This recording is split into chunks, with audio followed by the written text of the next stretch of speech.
Hindi ikaw ang paborito, hindi ka kailanman naging una sa listahan o binigyan ng espesyal na pagtrato. Walang dagdag na atensyon o pagbaling ng lingon. Laging sapat lang o madalas pa nga ay kulang. Nasanay ka na lang na parte ka ng mundo dahil kung wala ka, hindi mapapansin ang ibang tao. Ikaw kumbaga yung pawn sa chess, walang kaso kung isakripisyo. Ikaw yung puting canvas bago lagyan ng pinta. Itinakdang takpan ng mas makulay na litrato. Ikaw yung helium sa lobo, hindi ka kita kahit ikaw ang nagdadala. Ikaw lang yung extra, yung reserba at swerte pa kung pangalawa. Wala lang naman ito sa'yo, hindi na ito usaping bago. Pero hindi mawawala sa'yo ang mga tanong. Lagi mong tangan ang mga salitang kailan may hindi mo nabitawan.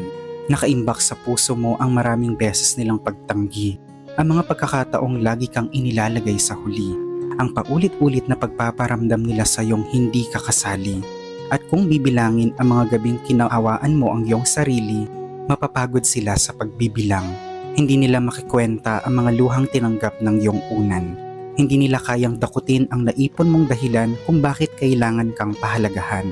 Sapagkat kahit hindi ikaw ang paborito, ibinabahagi mo pa rin ang iyong puso. Ikaw ang pumupuno para gumanda ang pagtatapos ng bawat kwento.